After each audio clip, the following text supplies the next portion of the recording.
और आइए अब जरा बात कर लेते हैं तेलंगाना को लेकर कि आखिरकार ये जो तेलंगाना का चुनाव हो रहा है, ऐसे में सबसे बड़ा सवाल यही कि भरोसा या बदलाव, किस मुद्दे पर जनता वोट दे रही है, क्योंकि इसी में जवाब छुपा है कि 3 दिसंबर को नतीजा क्या होगा। शुक्ला जी, देखिए, कांग्रेस को भरोसा तोड़ के सत्ता की कुर्सी तक जाने के लिए 7% वोट की बढ़ोतरी करनी पड़ेगी, क्योंकि जो 2 चुनाव है उसमें कांग्रेस का जो वोट परसेंट है वो बहुत अच्छी तरीके से नहीं बढ़ा है। पहले 2014 में 25% था, फिर आपके 18 में 28% पहुंचा, लेकिन बीआरएस का जो वोट परसेंट है वो 34% था और 2018 में 12% बढ़ के 40% वोट मिला है। तो यदि हम मान लें कि 2023 में यदि उसका वोट परसेंट कम भी हुआ तो 12% भी कम होने पे वो 63 सीट 60 सीट लेके चल रहे। तो ऐसी स्थितियों में कम से कम 35% वोट लेके जाने के बाद ही कांग्रेस दक्षिण में तेलंगाना का द्वार खोल के सत्ता की कुर्सी तक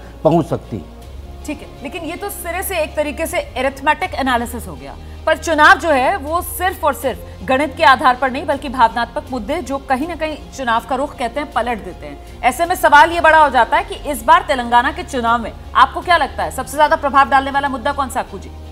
नहीं, देखिए, मुझे तो लग रहा है वहाँ पर किसानों को लेकर के जो काम किए गए हैं उससे बहुत प्रभावी योजनाएं रही हैं और उसमें कुछ शिकायतें नहीं, वो बात दूसरी है। लेकिन ये है दूसरा, अभी भी तेलंगाना के प्राइड के तौर पर केसीआर देखे जाते, इसमें कोई शक नहीं। केसीआर को लेकर के अभी मैंने जब इनका विधानसभा का नया भवन बना था तब हम देखा था, हमने वहाँ पर उसको, और उन्होंने उसके साथ साथ जो लोगों को जोड़ा है, वर्गों को जोड़ा है और धार्मिक रूप से भी। हाँ। अगर बगल में तिरुपति है तो उन्होंने यदाद्री बना दिया वहाँ, और उतना ही भव, उससे भव, तो धार्मिक रूप से जोड़ा है ना। दूसरा एक चीज़ है कि ये जो वोट परसेंटेज की कहानी होती कि बेसिक ये है, मुझे लगता है कि हमेशा ये काम नहीं करती। अगर कांग्रेस की बढ़ सकती है तो केसीआर की भी बढ़ सकती है एक तो धार्मिक वहां पर उन्होंने थोड़ा उन्माद करने की कोशिश की, ये उसके बावजूद है। लेकिन आपने वो जो प्राइड वाली बात कही है, मुझे लगता है जरा सा रामकृपाल जी के पास चलते हैं। प्राइड वाला सवाल महत्वपूर्ण इसलिए हो जाता है कि अभी तक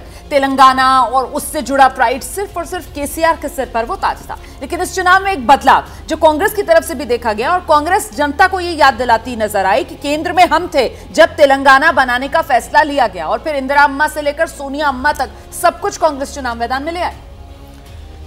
देखिए, रोमाना जी बिल्कुल सही है कि इस समय जो फाइट है वो कांग्रेस और बीआरएस के बीच में ही है जी। लेकिन एक बात हमेशा, जैसे कई बार ये देखा जाता है ना, वोटर नाराज, मैं हमेशा एक बात को मानता हूँ, डिसेंट और रिबेलियन जी दोनों का बड़ा फर्क होता है।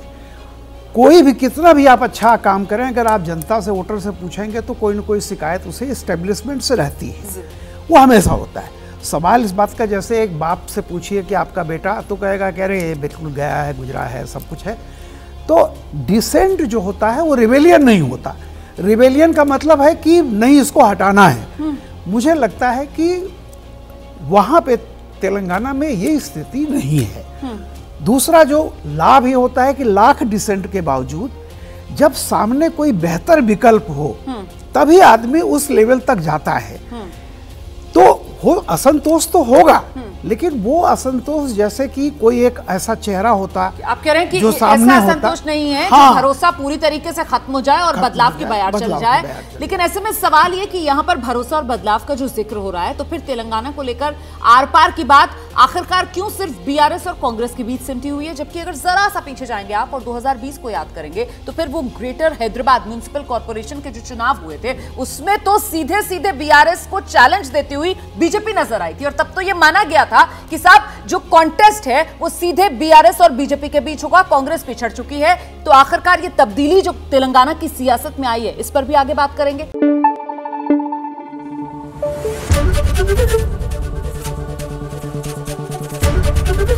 एबीपी न्यूज आपको रखे आगे।